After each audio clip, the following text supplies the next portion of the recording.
जनगणना बोलते हैं। जनगणना में सर्वप्रथम जो राष्ट्रपति को पहला नागरिक मान के जनगणना स्टार्ट की जाती है, ठीक है। मंत्री और मंत्रिपरिषद दोनों के सलाह पर ये जो कार्यपालिका की जो शक्तियां हैं, क्योंकि वे मनोनीत एक थोड़ा सोच के देखो कि मनोनीत सदस्य हैं वो तो राष्ट्रपति के ही मनोनीत किए गए हैं। प्रथम तो यह है कि वो व्यक्ति भारत का नागरिक होना चाहिए। क्या होना चाहिए?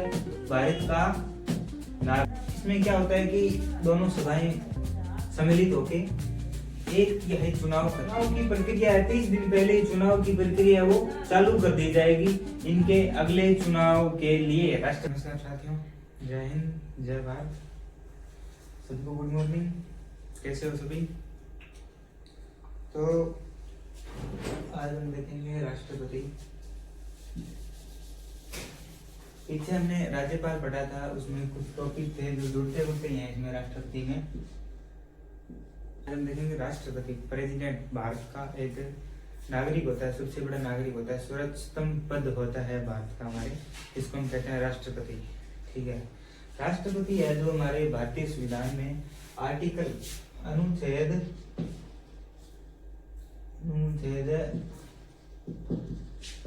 52 से लेके 62 तक विस्तारित है। 52 से लेके 62 तक इसमें बताया गया कि राष्ट्रपति की पावर क्या है, कैसे इसका चुनाव होता है। जैसे कि हमने राज्यपाल में पढ़ा था कि इसमें क्या क्या शक्तियां होती है, कैसे चुनाव होता है, क्या योग्यताएं होनी चाहिए और फिर कौन इसको वो ओथ है जो दिलवाता है, शपथ दिलवाता है, ठीक है। इसी प्रकार में एक एक करके समझेंगे, ठीक है। तो आपको मैंने बताया दिया कि भारत का सबसे पहला नागरिक होता है राष्ट्रपति, जो होता है क्या होता है, भारत का पहला नागरिक होता है। और जब काउंटिंग होती है ना, जनगणना, इसको हम क्या बोलते हैं? जनगणना बोलते हैं। जनगणना में सर्वप्रथम जो राष्ट्रपति को पहला नागरिक मान के जनगणना स्टार्ट की जाती है, ठीक है। तो सर्वोच्चतम पद हो गया, ठीक है ये। और फिर क्या है कि आर्टिकल 52 में दिया गया है कि भारत में एक व्यक्ति होगा जो राष्ट्रपति के पद को ग्रहण करेगा, ठीक है। इसमें राष्ट्रपति दिया गया है कि अनुच्छेद 52 में क्या होगा,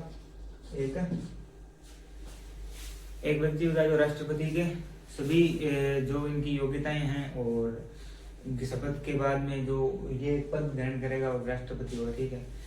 और इसमें क्या होता है, इनका मुख्य कार्य क्या होता है? इसका मुख्य कार्य होता है कि यह कार्यपालिका को और देश को, पूरे मैनेजमेंट को रख के, देश के मैनेजमेंट को बना के रखता है, ठीक है। और इसमें निर्वाचन में कौन कौन सम्मिलित होते हैं, ठीक है, ये छोटा सा है। इसके निर्वाचन में कौन कौन सम्मिलित होते हैं? इसका निर्वाचन देखो, इसका निर्वाचन एक तो एकल संक्रमणीय पद्धति से होता है, ठीक है। कैसे होता है? एकल संक्रमणीय पद्धति से होता है, ठीक है। उसका पूरा नाम आपको बता दूंगा। इसमें दो पार्लियामेंट के अंदर दो सभाएं होती है, वो सम्मिलित होती है। कौन कौन सी होती है? एक तो होती है आपके राज्यसभा, ठीक है, प्लस कौन सी? लोकसभा। इसमें दो जो पार्लियामेंट के भाग हैं वो दोनों ही संसद के जो भाग हैं दोनों सम्मिलित होते हैं, राज्यसभा और लोकसभा। 52 में क्या बताया गया है?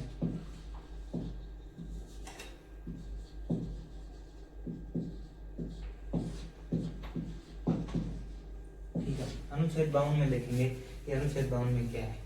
इसमें क्या है कि राष्ट्रपति की प्रस्तावना दी गई है, ठीक है। एक राष्ट्रपति होगा, उसकी क्या क्या प्रस्तावना है, ठीक है। ये देखिए, राष्ट्रपति की प्रस्तावना दी गई है कि इसमें प्रावधान है इसमें कि राष्ट्रपति होगा एक, ठीक है, भारत में होगा एक राष्ट्रपति होगा और वह प्रथम भारत का नागरिक हुआ, मैंने बता ही दिया। और अखंडता का प्रतीक माना जाता है, राष्ट्र का अखंडता का प्रतीक माना जाता है, ठीक है। उसके बाद में आगे है अनुच्छेद 52। सीधा मैं अनुच्छेद नहीं लिख के सीधा नंबरिंग कर रहा हूँ, ठीक है, तो आप समझते जाना। 53 में क्या बताया गया कि 53 में कि कार्यपालिका का प्रावधान, ठीक है। इसमें क्या होती है कि पालिका का प्रावधान, कार्य की शक्तियां, कि उसकी क्या क्या शक्तियां हैं, उसके क्या कार्य में वो शक्तियां मैनेजमेंट कर सकता है।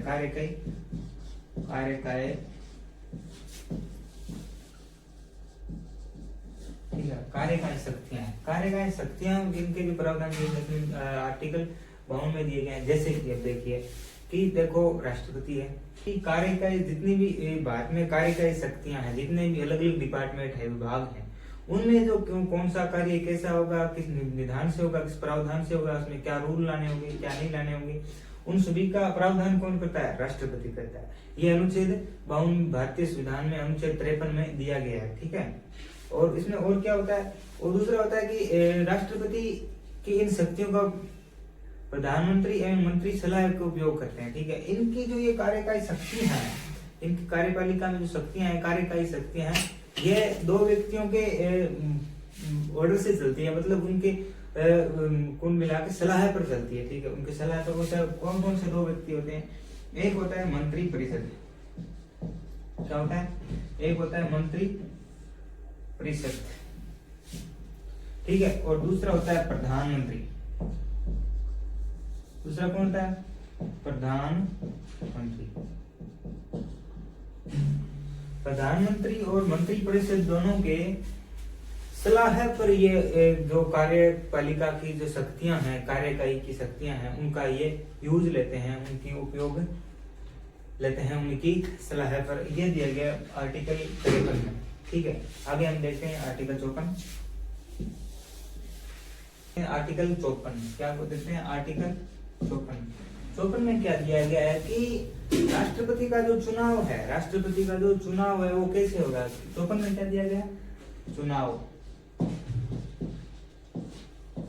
भाई एक भारत का नागरिक हो गया, उसकी कार्यकारी शक्तियां होगी, वो कौन कौन सी शक्तियों का यूज कर सकता है, कहां पर कौन सा कार्य कैसे कर सकता है, किन की सलाह पर कर सकता है, तो मैंने बता दिया। अब हो गया इसका चुनाव। अब इसका चुनाव कैसे होगा? अभी हर एक इंसान तो भारत का राष्ट्रपति हो नहीं सकता। इसकी चुनाव की कुछ प्रक्रियाएं हैं। ठीक है। उनकी कुछ योग्यताएं भी हैं, वो अभी हम देखेंगे। तो चुनाव कैसे होता है इनका? तो इसमें एक वर्ड है, याद रखना, एकल संक्रमणीय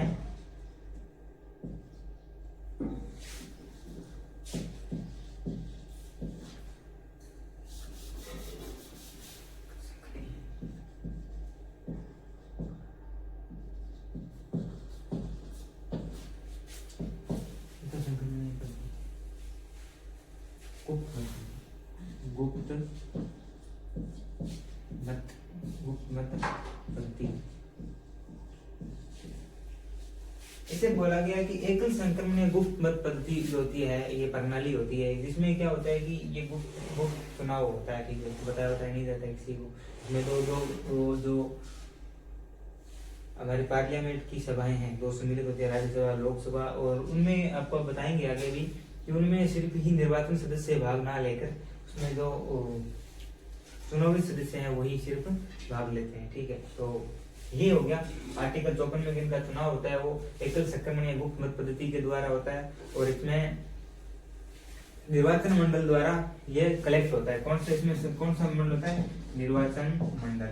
निर्वाचन मंडल।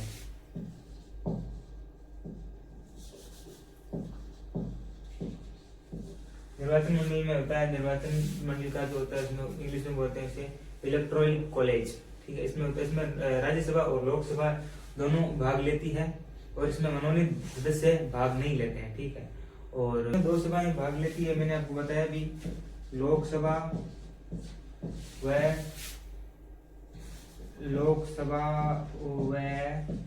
राज्यसभा। कौन सी? राज्यसभा। इनमें दोनों लोकसभा राज्यसभा दोनों भाग लेते हैं, और कौन नहीं लेता है? ठीक है। तो ये टॉपिक एक खास करके याद रखना है, जो मनोनीत सदस्य होते हैं, मनोनीत सदस्य वो भाग नहीं लेते हैं। ये टॉपिक आपको याद रखना है, क्योंकि भाई मनोनीत, एक थोड़ा सोच के देखो कि मनोनीत सदस्य हैं वो तो राष्ट्रपति के ही मनोनीत किए गए हैं, क्योंकि पहले अंग्रेजों का एक रूल बनाया गया था कि भाई जो भारत में बाहर जाकर जो शादी कर चुके हैं उनका भी कुछ हमारे हिस्सा होना चाहिए। तो उस टाइम का पीछे का जो रूल बनाया गया है कि जो उसमें 5-6 सदस्य होते हैं, इसमें पार्लियामेंट के अंदर, और जो राज्यसभा और लोकसभा से मनोनीत सदस्यों का चुनाव किया जाता है। तो उनमें इनमें जो राष्ट्रपति का चुनाव है ना, इसमें ये चुनाव में भाग नहीं लेते हैं। जो मनोनीत सदस्य होते हैं वो, तो ओनली वो राज्यसभा और लोकसभा के जो चुनावित सदस्य होते हैं वही इसमें भाग लेते हैं। ठीक होगा, वो कहाँ पर होगा, निर्वाचन मंडल में होगा। ठीक है, निर्वाचन मंडल। ठीक है, निर्वाचन मंडल में इनका जो है मंडल। ठीक है, निर्वाचन मंडल होगा। कौन इसमें भाग लेगा, इसमें जो है लोकसभा और राज्यसभा दोनों भाग लेती है। लोकसभा व राज्यसभा। लोकसभा राज्यसभा दोनों भाग लेती है। कौन भाग नहीं लेता है, तो ये टॉपिक आपको विशेषकर याद रखना है कि जो मनोनीत सदस्य हैं, कौन है, मनोनीत सदस्य इसमें भाग नहीं लेते हैं, क्योंकि जो वही मनोनीत सदस्य जो राष्ट्रपति का उसमें चुनाव हुआ है, उसने उनको चुनाव में सम्मिलित किया है, तो वो कैसे भाग ले सकते हैं। ठीक है, तो इसमें मनोनीत सदस्य भाग नहीं लेते हैं। ठीक है, तो इसका चुनाव हो गया। इसमें 3 बातें मुख्य है कि 1 नंबर तो ये चुनाव कैसे होगा, निर्वाचन मंडल के द्वारा होगा। दूसरा, लोकसभा और राज्यसभा इसमें भाग लेंगी। और कौन भाग नहीं लेगा, जो मनोनीत सदस्य हैं लोकसभा और राज्यसभा के, वो दोनों इसमें भाग नहीं लेंगे। आगे हम देखते हैं अनुच्छेद 55। इसमें क्या है कि चुनाव की प्रक्रिया, इसमें तो 55 में क्या है कि चुनाव की प्रक्रिया, इसमें क्या प्रक्रिया होगी चुनाव की, किस प्रकार होगा, कौन सी प्रणाली यूज में ली जाएगी। ठीक है, ये होगी प्रक्रिया में की छोटा होगा। तो इसमें क्या होता है कि एक नाम होता है। ठीक है, तो इसमें विशेष ही बहुमत लाता है आनुपातिक प्रतिनिधि पद्धति, एकलमत संक्रमणीय पद्धति बोलते हैं इसे। अनुपातिक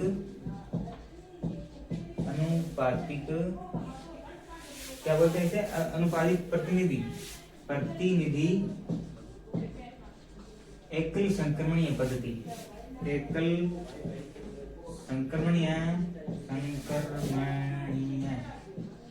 एकल संक्रमणीय पद्धति। ठीक है, ये बहुत याद रखने वाला जुगाड़ में है पद्धति।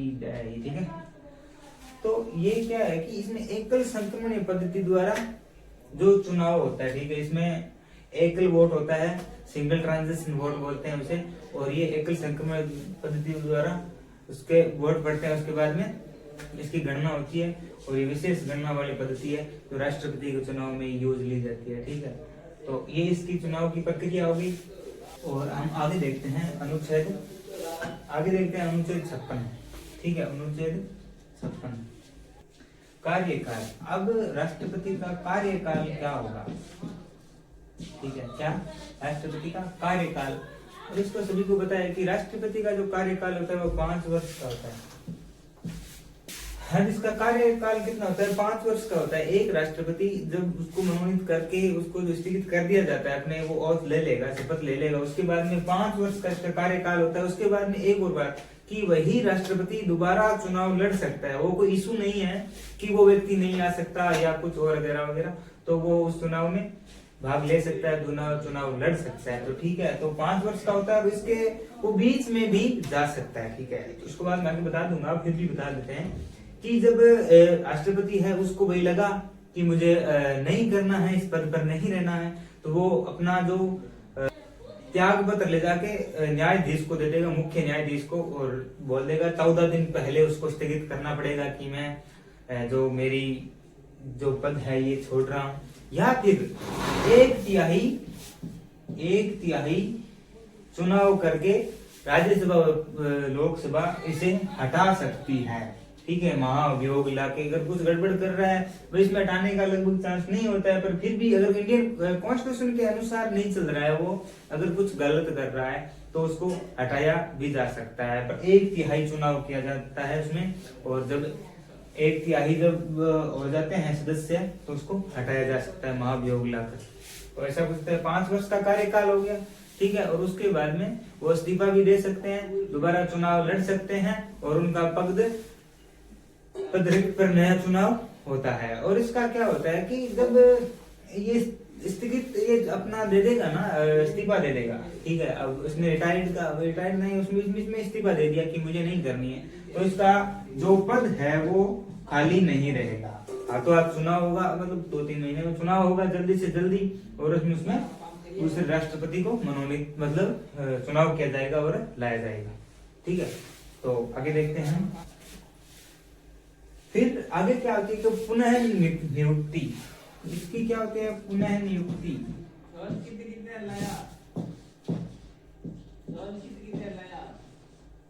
पुनः नियुक्ति इनमें क्या होता है पुनर्नियुक्ति होती है जब कोई एक व्यक्ति इस्तीफा दे देता है तो वही दूसरी जगह चुनाव होगा, चुनाव होते ही उसका दूसरा राष्ट्रपति आएगा। और मैंने आपको बताया भी था कि भी एक बंदा है वो अगर राष्ट्रपति का चुनाव लड़ लिया, ठीक है, और उसके 5 वर्ष क्या हो गए पूर्ण हो गए, 5 वर्ष क्या हो गए 5 वर्ष पूर्ण हो गए, तो वो दोबारा पुनः वही पद पर ही चुनाव लड़ सकता है। ठीक है, उसी पद में राष्ट्रपति बनने के लिए चुनाव लड़ सकता है, उसमें कोई इशू नहीं है। और इसमें कोई सीमा नहीं है कि भाई 1 बार 5 बार 7 बार, जो अपनी मर्जी जितना, जब तक वो एक फिक्स एज न हो वो अपना राष्ट्रपति का चुनाव लड़ सकते हैं। ये इसका पुनर्नियुक्ति है।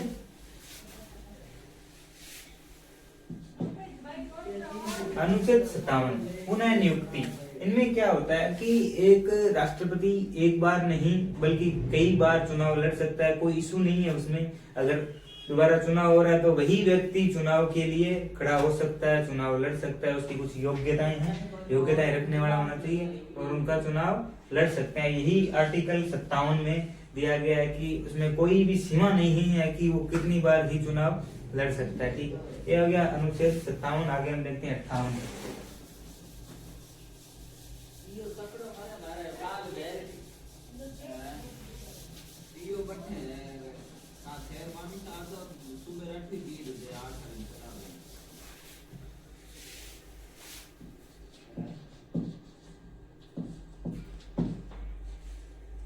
अनुच्छेद 58, ठीक है, अनुच्छेद 58 में क्या दिया गया है कि योग्यता, कोई एक राष्ट्रपति है, एक कोई बंदा है, तो देखो कि कोई नॉर्मल है कि भी कोई आम आदमी तो राष्ट्रपति बन नहीं सकता। यहाँ कुछ हो जाए, मेरा मन कर जाए मैं ही जाके राष्ट्रपति का चुनाव लड़ लूं।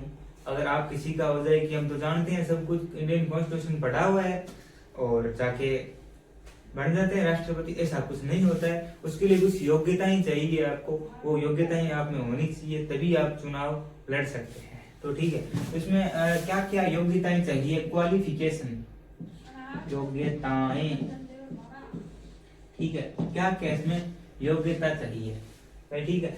सर्वप्रथम तो यह है कि वो व्यक्ति भारत का नागरिक होना चाहिए। क्या होना चाहिए, भारत का नागरिक।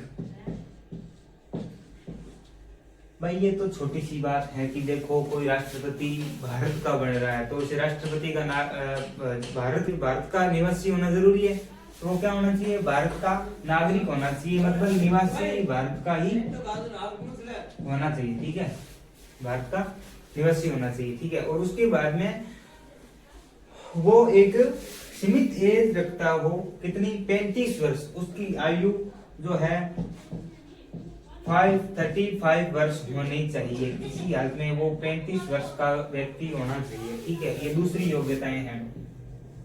तीसरी योग्यता है, हाँ, तो वो क्या करेंगे, वो शपथ में बताया गया कि वो संविधान की रक्षा करेंगे। मुख्य न्यायाधीश है जो इनको शपथ दिलाने का काम करते हैं, वो देश की सेवा करेंगे। अब ऐसा ही कुछ लिखा जाता है, देश की सेवा।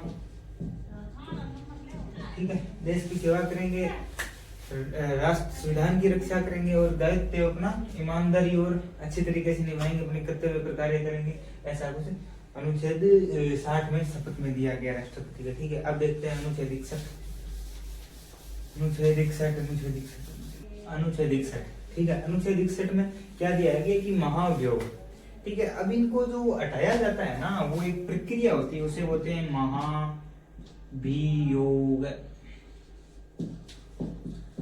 महाभियोग क्या बोलते हैं उसे, महाभियोग क्या बोलते हैं, महाभियोग।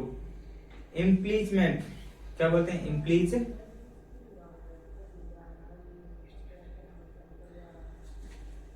यह प्रक्रिया है जो बहुत ही कठिन होती है और इसमें क्या होता है कि दोनों सभाएं सम्मिलित होके 1/3 चुनाव खत्ती है। कुल मिला के सभी राष्ट्रसभा पार्लियामेंट में सभी मिलके संसद में लोकसभा और राज्यसभा के लोग हैं जो एक चुनाव करेंगे 1/3, जिसमें सभी सलाह देंगे कि भाई राष्ट्रपति इनको रखा जाए या ना रखा जाए। ये होता कब है कि जब कोई प्रकार की अनबन होती है ना। अनबन देखो छोटी मोटी बातों पर तो होती नहीं, जैसे कोई छोटी मोटी बातों पर तो होती नहीं है भाई। जैसे राष्ट्रपति हैं वो इंडियन कॉन्स्टिट्यूशन है, कॉन्स्टिट्यूशन का संविधान का सही से पालन नहीं कर रहे हैं, सही से अपना जिम्मेवारी को नहीं संभाल रहे हैं, तो पार्लियामेंट को ऐसा लगता है कि भाई ये अपना कार्य अपने दायित्व और कर्तव्य से नहीं कर पा रहे हैं, तो उनमें महाभियोग लाके हटाया जा सकता है। ठीक है, तो इनमें 1/3 चुनाव होता है। लोकसभा इसमें लिख देते हैं, लोकसभा राज्यसभा, इनके दोनों के लोग मिलके 1/3 चुनाव करके इनको हटाया जा सकता है। ठीक है, और इसमें 1/3 बहुमत होता है, ये विशेष बहुमत होता है, चुनाव होता है, उसके बहुमत के बाद में इनको हटाया जाता है। ये सबसे कठिन प्रक्रिया होती है, भारत की सबसे कठिन प्रक्रिया होती है। ठीक है, तो ये महाभियोग हो गया। ठीक है, अब आर्टिकल 62 में देखते हैं।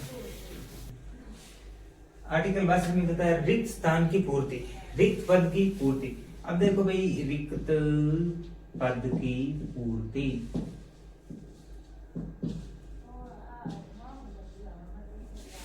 क्या करता है? रिक्त स्थान की पूर्ति, रिक्त पद की पूर्ति, रिक्त पद की पूर्ति की जब राष्ट्रपति का पद है, जब महाभियोग ला के हटा दिया। देखो राष्ट्रपति के हटने के कारण क्या क्या हो सकते हैं। एक हो गया महाभियोग, ठीक है, क्या हो गया? एक हो गया महाभियोग, दूसरा हो गया अपनी मर्जी से हट जाओ, अपना भी उनकी सलाह होगी कि हम अब नहीं कर सकते राष्ट्रपति, और हम ये अपना जो काम है ये छोड़ रहे हैं, ये पद है ये छोड़ रहे हैं, तो वो दूसरा कारण हो गया। ठीक है,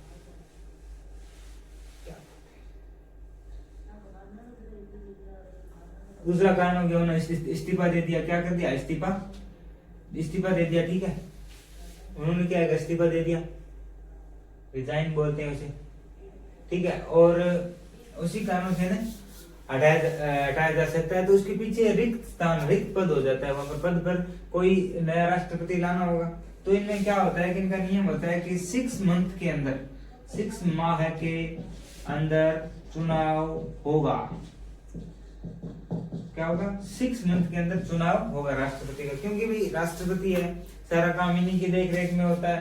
तो अगर वो ही नहीं होगा तो पार्लियामेंट, संसद वो कैसे काम कर पाएगी? ठीक है, तो राजा होना जरूरी है, जैसे हमारे देश के राजा हैं राष्ट्रपति। तो 6 मंथ के अंदर होगा, जल्दी से जल्दी होगा चुनाव। ये इस प्रावधान दिया गया आर्टिकल 61 में रिक्त पद की पूर्ति में। ठीक है, और उनका जो कार्यकाल है बता दिया कि 5 साल तो वो कार्य करेंगे, अगर बीच में चले जाते हैं तो फिर 6 मंथ के अंदर इनका चुनाव होगा। कार्यकाल होता है ना कि 5 वर्ष है। ठीक है, तो 5 वर्ष है तो इनके 30 दिन पहले 30 दिन पहले ही कार्य जो चुनाव की प्रक्रिया है, 30 दिन पहले ही चुनाव की प्रक्रिया वो चालू कर दी जाएगी इनके अगले चुनाव के लिए। राष्ट्रपति के चुनाव के 30 दिन पहले स्टार्ट करेंगे, तभी तो ये चुनाव होगा। अगर ये हट गए तो कोशिश तो ये की जाती है कि 6 मंथ तो ज्यादा से ज्यादा है, इससे ज्यादा नहीं होने चाहिए, इससे पहले इनका चुनाव कंप्लीट किया जाता है। तो ठीक है, तो राष्ट्रपति का चुनाव ये रिक्त स्थान की पद्धति होगी। इससे भी पूर्ण कैसे भरा कैसे जाएगा? रिक्त स्थान छोड़ नहीं सकते, 6 मंथ के अंदर करना होगा, और 5 वर्ष का कार्यकाल होता है। पूर्ण होने से पहले ही 30 दिन पहले ही चुनाव की प्रक्रिया स्टार्ट कर दी जाएगी। ठीक है, यही है इसमें हटने का कारण आपको बता ही दिया, महाभियोग, या फिर वो अपने रिजाइन दे सकते हैं पद से, ये कारण हो गए। या फिर किसी कारण मृत्यु हो जाती है तो भी इसी में ही होगा कि 6 मंथ के अंदर इनका चुनाव होता है। ठीक है, या बीमार वगैरह कुछ भी हालत में है तो इसी कारणों से इनको पद की पूर्ति की जाती है। ठीक है, तो ये आपका राष्ट्रपति हो गया, इसका कार्य पूर्ण हो जाता है। तो इसी प्रकार राष्ट्रपति क्लास में जो आप किसी को भी किसी साथी को समझ में न आया हो तो वो कमेंट में बताएं, हम अपना सुधार करेंगे, हम आपको और बढ़िया समझाने का प्रयास करेंगे। और वैसे ही आपको पता ही है, हम इसी पर ही पूरा इंडियन कॉन्स्टिट्यूशन कंप्लीट है ना, ए से जेड तक कंप्लीट लाने का अभी प्रयास कर रहे हैं। जल्दी सिस्टमेटिक ढंग से सब कुछ हो जाएगा। टीम प्रॉपरली वर्क कर रही है। कंप्लीट होते ही हम आपको पूरा इंडियन कॉन्स्टिट्यूशन यहाँ पर इसी प्लेटफॉर्म पर करवाएंगे, निःशुल्क करवाएंगे। सभी बच्चे ध्यान देकर पढ़ें और अच्छी तरीके से पढ़ें। जो चीज समझ में नहीं आ रही है, जो हमसे मिस्टेक हो रही है, वो हमें बताएं, हम यहाँ से सुधार करेंगे और आपको अच्छी से अच्छी शिक्षा दे सकें। यही हमारा मकसद है। तो आर्यन एजुकेशन आपके लिए हमेशा हमेशा साथ है। कांटेक्ट करिए, व्हाट्सएप ग्रुप में जुड़िए, टेलीग्राम, इंस्टाग्राम, व्हाट्सएप, फेसबुक, जितने भी हैं आपके पास जिस सोशल मीडिया ऐप हैं, उनसे आप हमसे जुड़िए। हर संभव प्रयास है कि हम आपकी शिक्षा में हर क्षेत्र में आपकी सहायता करेंगे। जब भी आपको शिक्षा में कहीं पर भी ऐसा हो कि यहाँ पर हमें किसी प्रकार की सपोर्ट नहीं लग रही है, तो आप जरूर हमसे संपर्क कीजिए। हमारी टीम आपके लिए हमेशा तत्पर रहती है। आप कभी किसी में कॉल मैसेज करते हैं तो आपको हाथों हाथ रिप्लाई दिया जाएगा। इसी से आपकी आशा करते हैं कि आप इस बार अच्छा प्रयास करेंगे। जब तक के लिए जय हिंद, जय भारत।